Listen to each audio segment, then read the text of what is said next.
similares, são muito parecidos e são repetitivos. Né? A todo momento a gente está repetindo o conteúdo. A tal ponto que, em determinados momentos, a gente pode pensar, poxa, mas eu já estudei isso, por que eu estou estudando novamente? Ou a gente, às vezes, senta na cadeira como espectador, né? E é uma situação, às vezes, um pouco incômoda, a gente reconhece isso, porque está vendo um assunto que você já está cansado de ver, e de ler e de ouvir, soa, às vezes, um pouco cansativo. A tal ponto que a gente, às vezes, nessa cadeirinha de espectador, que, na maioria dos casos, é uma condição bem passiva, né? Única e exclusivamente de receptor, na medida que você tem a condição de participar e interagir, a coisa fica dinâmica e você cria uma motivação nova de dar a sua opinião, de dar o seu ponto de vista, de tirar a sua dúvida, e aí o som vai embora. Porque você é um partícipe do trabalho que está sendo feito. Mas quando a gente está nessa cadeirinha única e exclusivamente como espectador, às vezes um monte de coisas passam na nossa cabeça. Entre elas o fato, poxa, eu já ouvi isso, eu já conheço esse assunto, eu já li, eu já estudei, eu já ouvi uma palestra como essa.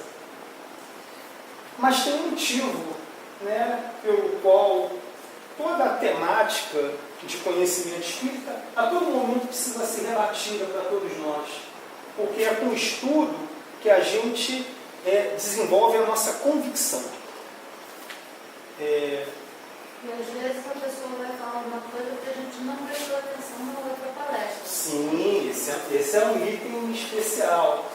Mas é mais nesse aspecto, né? A nossa fé, Kardec foi muito claro nisso, né? É uma fé raciocinada, que pode encarar a razão a qualquer momento, em todas as épocas da humanidade. Então, a nossa fé não é uma fé teologal, não é uma fé baseada em crendices, em suposições. A nossa fé é raciocinada, a nossa fé é baseada em certezas. Certezas que a gente consegue comprovar pela experimentação, e aí entra a mediunidade como um atributo da faculdade humana que nos permite comprovar todas essas teses espíritas com as quais a gente a todo momento vai se defrontando, e o aspecto filosófico da lógica, né? E abordando dessa forma os assuntos, eles passam a ter um sentido, que é reforçar a nossa convicção de fé. E fé para nós, ela vai ter sempre um sinônimo de certeza, né? Eu não acho, eu tenho certeza. Eu não creio que a morte não existe, né? Eu tenho certeza que a morte não existe. Eu não creio, eu não imagino que eu sou amado por Deus. Eu tenho certeza de que sou amado por Deus.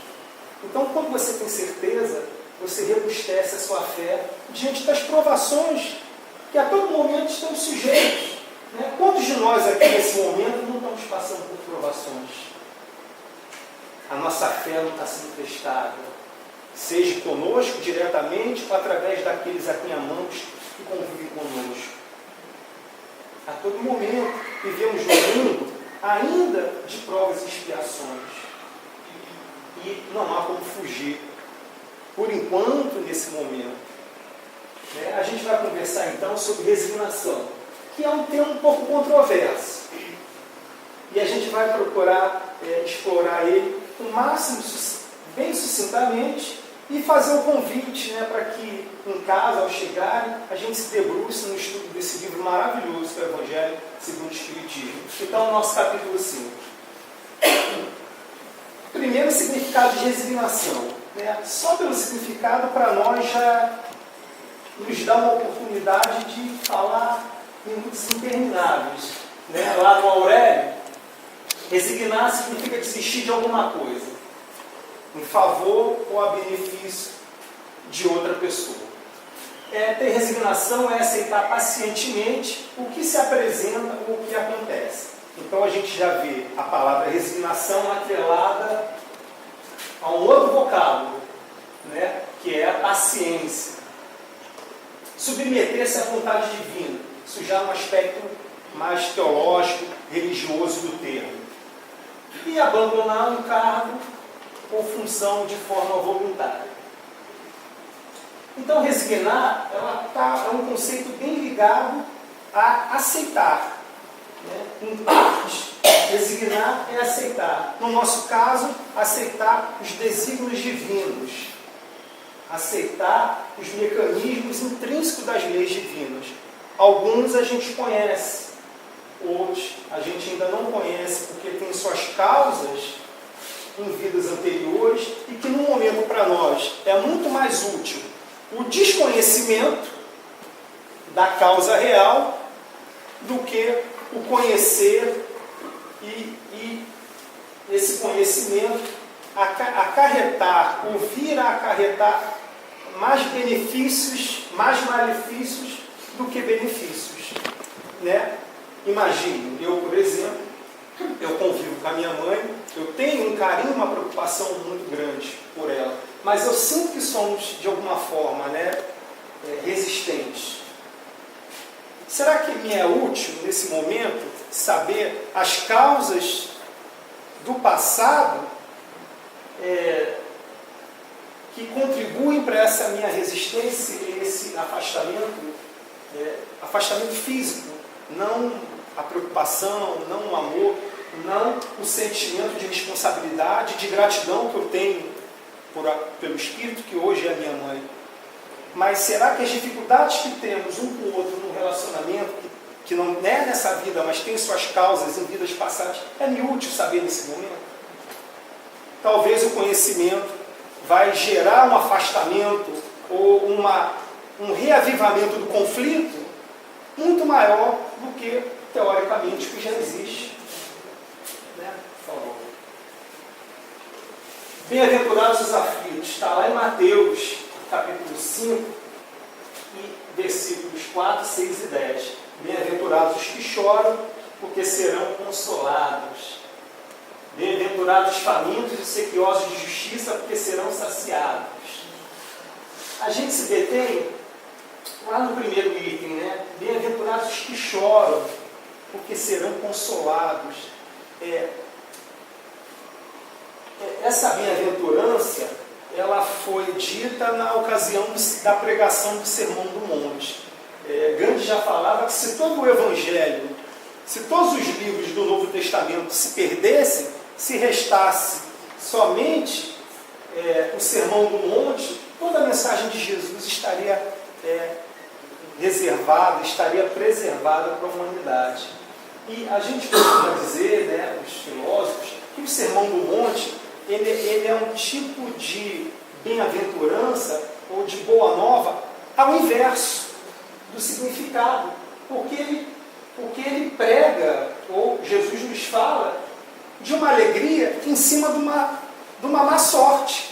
Bem-aventurados, felizes os que choram, felizes os que sofrem, felizes os que padecem de justiça. Olha que paradoxo interessante, e que a gente só vai encontrar a devida explicação com a doutrina dos Espíritos, não com outra.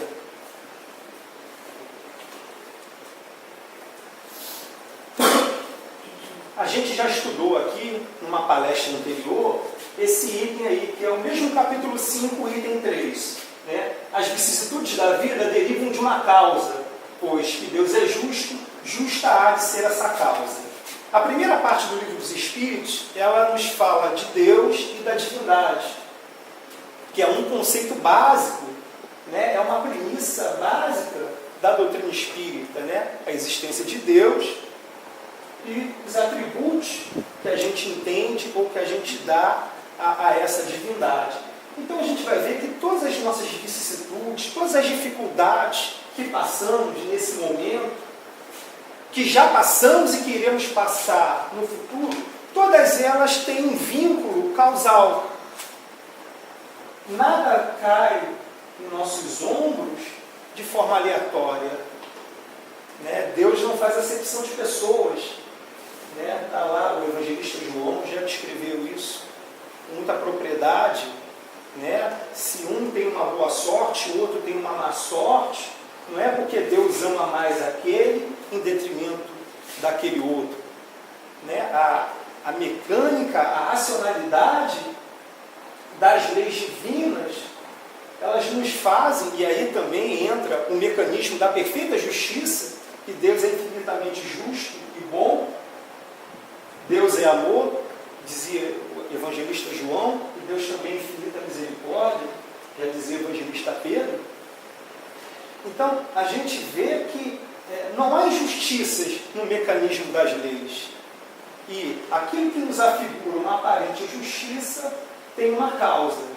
E aí a doutrina espírita vem trazer toda a sua bagagem de contribuição, de entendimento da vida, que não essa única etapa, mas como uma etapa das infinitas outras que já tivemos no passado, e uma das infinitas que teremos adiante, e que nós somos o resultado de tudo isso.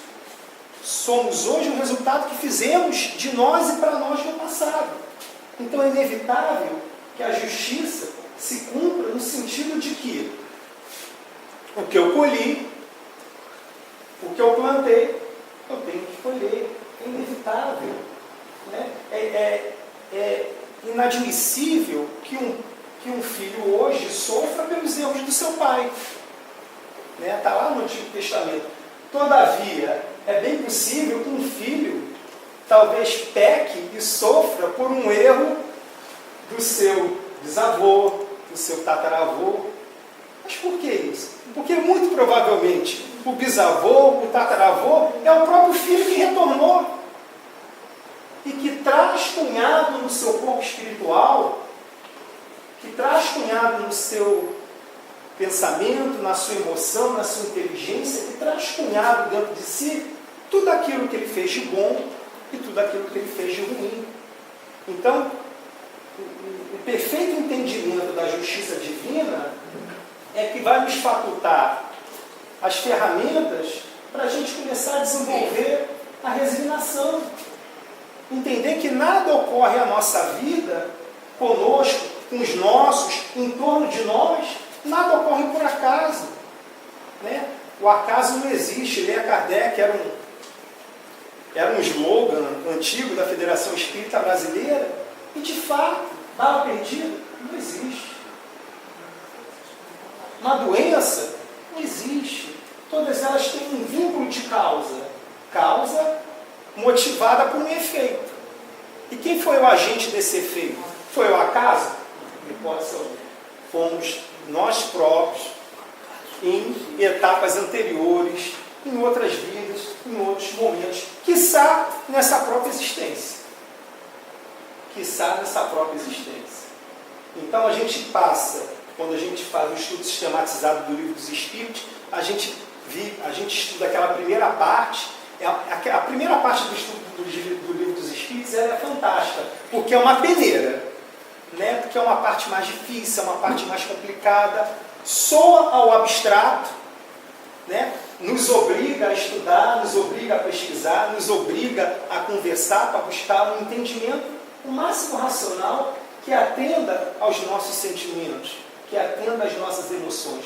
Então a primeira parte do Livro dos Espíritos realmente é difícil.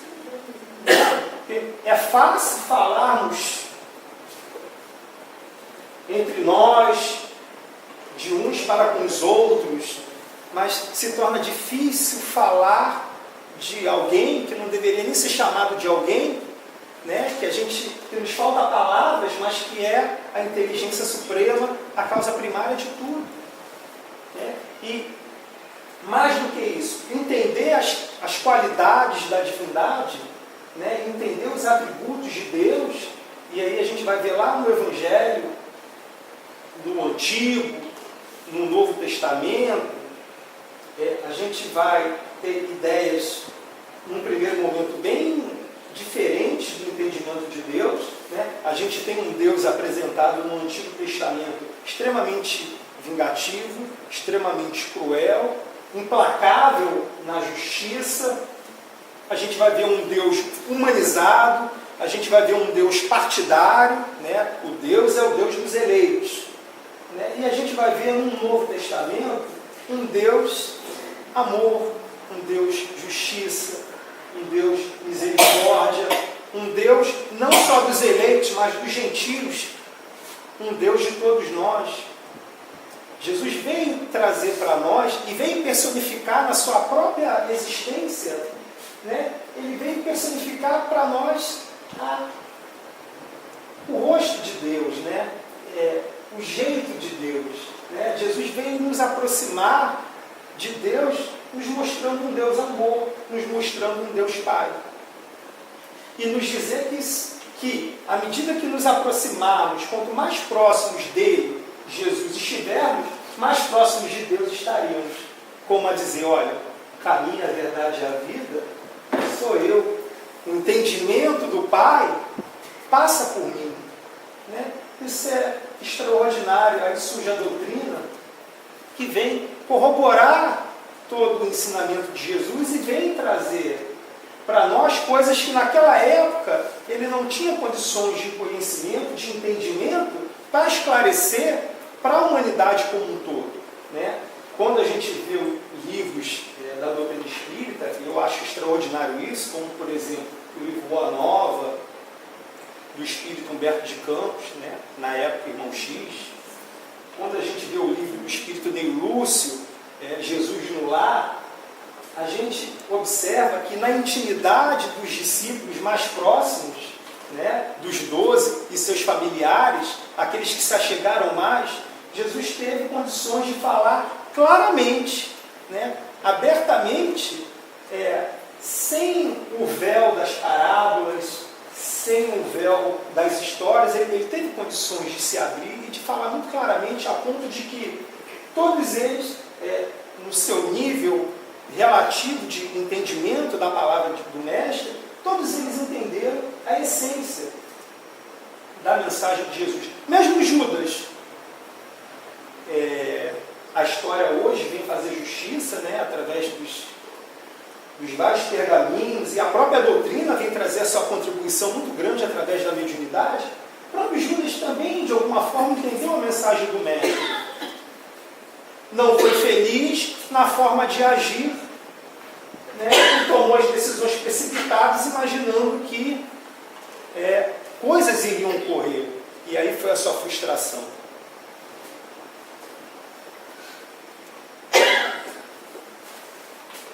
Quando a gente fala em resignação, existem alguns conceitos que vão se conflitar no entendimento do termo, né? Um deles é a questão da obediência, né? A questão da passividade. Eu ouço muitas críticas em relação aos espíritas. Não, o espírita é muito passivo. O espírita beira a acomodação. O espírita aceita tudo.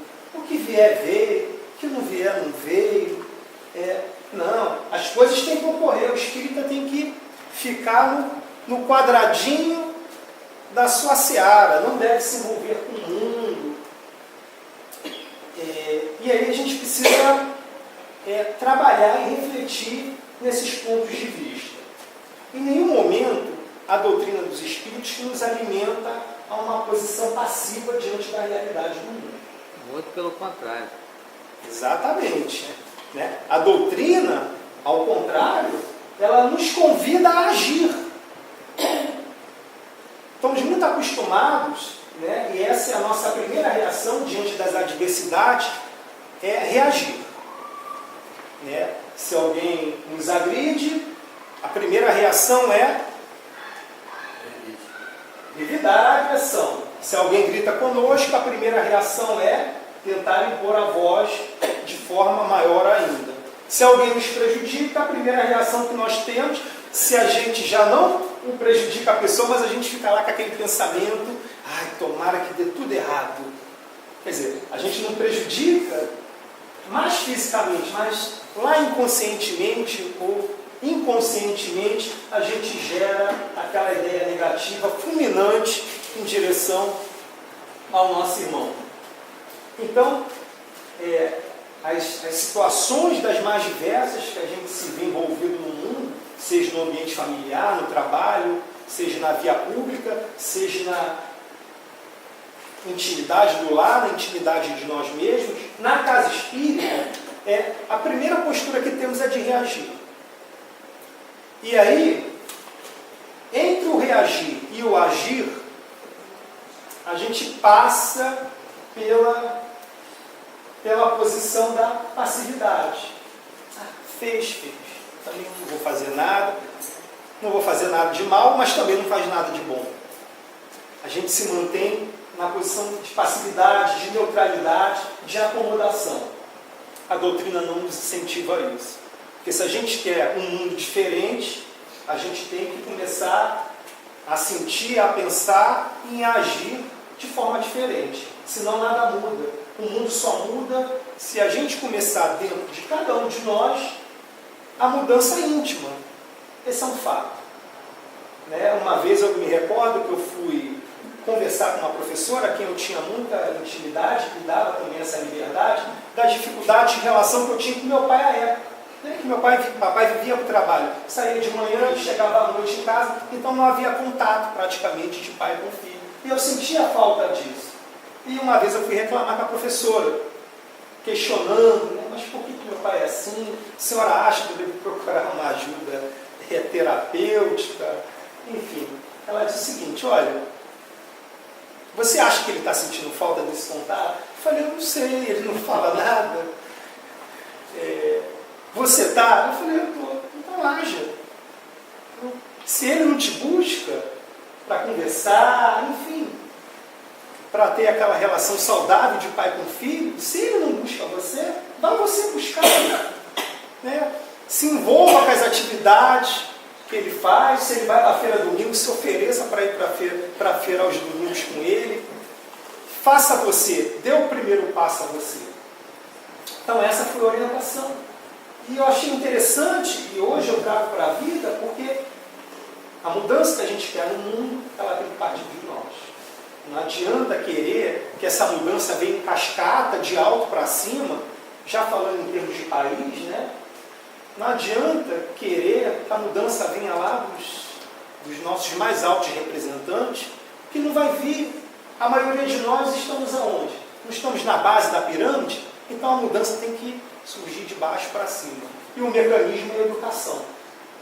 A nossa reeducação é a educação dos nossos filhos, dos nossos netos, dos nossos sobrinhos. Eles são o futuro. O que não significa que somos o passado. Nós somos o presente que podemos fazer a diferença. Quando a gente fala em natureza, em meio ambiente, no futuro, o meio ambiente. Gente, o futuro é hoje.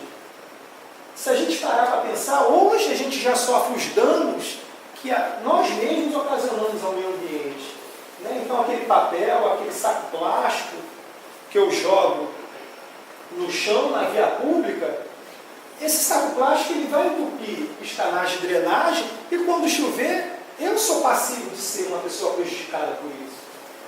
Então, a mudança, eu vou esperar uma mudança para o futuro? Não. A mudança é hoje. A mudança é uma mudança de atitude. Mas para a gente mudar a nossa atitude, primeiro a gente precisa pensar, refletir e sentir. E a gente precisa estudar. Porque esse estudo sabatinático, essa sabatina de toda semana, que a gente está aqui, em todas as sextas-feiras, é para isso. É para reforçar em nós as mudanças que a gente precisa implementar na nossa existência. Então, a resignação, em nenhum momento, ela é uma virtude passiva. Muito pelo contrário. Ela é uma virtude ativa. Ela nos convida à razão, ao consentimento da razão e ao consentimento do coração, ao consentimento da emoção. Então, resignar é associar sentimento e entendimento, compreensão de que se algo de algum infortúnio me ocorre, é porque num primeiro momento eu preciso passar por essa peneira de provação. E segundo, se me ocorre, não significa que eu tenho que estar passivo e inerte. Já que está ocorrendo, eu preciso, Não é vestir aquela túnica de coitadinho, de se lamentar, não, eu preciso passar por esse fato. Não, você precisa Mas da mesma forma que você precisa do fardo, você precisa também mobilizar dentro de si recursos de superação. E esses recursos de superação a gente consegue graças ao quê? Ao perfeito entendimento da doutrina. Né? Aí a gente, continuando a tônica de resignação e aceitação. Né? Aceitação não é resignação ou acomodação, mas um ponto de partida. Olha que frase interessante, né? A internet é recheada de coisas interessantes e também de coisas desinteressantes. Coisas que agregam e coisas que não contribuem nada para a nossa existência. Então é um trabalho de minerador, daquele tipo de minerador que só se interessa pela diamante, pela pedra mais preciosa, porque tem muito lixo. Esse é o nosso grande desafio hoje, é saber filtrar, é separar o joio do trigo. Né? Então a gente está falando aqui que a aceitação, entender a aceitação como um ponto de partida. Eu estou passando por uma determinada aprovação. Ponto. Não é sentar, se acomodar, cruzar as pernas e quanto mais sofrimento, mais mérito. Não. É um ponto de partida com uma reviravolta que deve começar o quê? Na intimidade do nosso ser. Né? Esse incômodo da situação na qual a gente vive, ou avalia que está vivendo, né? Esse incômodo é uma provocação de mudança. Né? A gente... Oi? De renovação, é um convite para a renovação. Né? A gente leu alguns tópicos da biografia do Jesus Gonçalves. Nossa, extraordinário. É um convite também à leitura, estudar a biografia de Jesus Gonçalves, né? O Gigante Deitado. É de arrepiar. É de arrepiar, porque à medida que ele foi se acometendo da enfermidade, em nenhum momento ele parou. E outra coisa, em nenhum momento ele deixou de procurar o concurso médico. Né? Ele poderia ter cruzado os braços, se imolar naquela condição de Marte. Não. Você confundiu o nome aí, Jerônimo Mendonça. Jerônimo Mendonça, isso, perfeito. Não, o Gerdes não. O Gerdes Gonçalves também foi um outro Foi trabalhador. um monstro também, que ambos, né? Um mais próximo de nós, o outro um pouquinho mais distante. Né? Mas ambos, né, cada um com a sua importância, foram gigantescos, porque não se acomodaram diante das adversidades, das provações, né, diante das limitações que ambos tiveram, das doenças físicas que os acometeram, respectivamente, a cada um deles. Eles buscavam, a todo momento, o concurso da medicina terrena, o concurso da medicina espiritual, e buscavam trabalhar.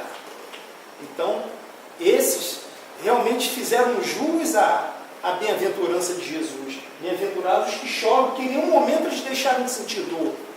Em nenhum momento eles deixaram de sofrer. Só que eles deram um novo significado ao seu sofrimento. Então, esse é o nosso desafio. Né? É o desafio de cada um de nós. Diante da adversidade, vamos dar um novo significado, vamos dar uma razão de ser à aprovação que nos acomete nesse momento. Outro conceito muito interessante e que está ligado à resignação é o conceito de resiliência. Né? A resiliência, de uma forma